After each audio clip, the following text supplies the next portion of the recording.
First love story మాది హిమాయత్ నగర్లో జరిగింది. దుర్గామాత సెలబ్రేషన్స్లో తనని ఫస్ట్ టైం చూశాను. అప్పుడు తనని చాలా బాగా నచ్చింది. ఫస్ట్ శరత్ పరిచయం అయినప్పుడు చాలా బాగుండే. అసలు మా ఫ్యామిలీ లవ్ అనేది యాక్సెప్ట్ చేస్తారో చెయ్యరో అని అనుకున్నాను ఇంట్లో, కానీ లవ్ కూడా యాక్సెప్ట్ చేసారు. మాది ఇంటర్ క్యాస్ట్ మ్యారేజ్ అయినా కానీ లవ్ యాక్సెప్ట్ చేసినారు మా ఇంట్లో. తను నా లైఫ్లోకి వచ్చినప్పటి నుంచి తెలియని ఏదో ఎనర్జీ కానీ ఒక స్పోర్టివ్ కానీ ఏదన్నా ఇంకా సాధించాలి అనే గోల్ కానీ చాలా నాకు నేను ఏదో గెలిచానని అనిపించింది. కేరింగ్ అయితే బాగా మంచిగా చూసుకుంటాడు. గొడవలు వచ్చినా అని చిన్న చిన్న గొడవలు వస్తాయి, మళ్ళీ ఇద్దరు అండర్స్టాండింగ్తో మళ్ళీ ఇద్దరం కలిసిపోతాము. ఏమున్నా లేకున్నా కానీ చూసుకుంటాడనే నమ్మకం అయితే నాకు ఎప్పుడు ఉంటుంది. తను అంటే చాలా ఇష్టం. తను నా పైన చూపెట్టే కేరింగ్ కానీ టేక్ కేర్ కానీ ఒక రెస్పాన్సిబిలిటీ కానీ ఇన్ని ఇయర్స్ మా జర్నీ సక్సెస్ఫుల్గా జరిగి ఈరోజు మ్యారేజ్కి వచ్చింది. లైఫ్ లాంగ్ ఎప్పటికీ ఇట్లానే ఉంటాం కోరుకుంటున్నట్టు అనుకుంటున్నాను.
కలగా నిన్ను కలిసానే మధువరమే మధువరమే వరమే.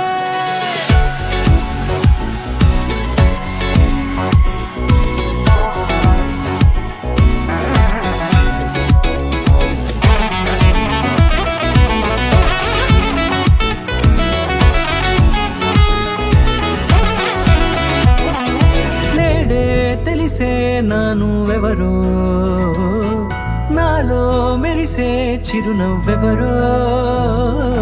నేడే తెలిసే నానువెవరో, నాలో మెరిసే చిరునవ్వెవరో.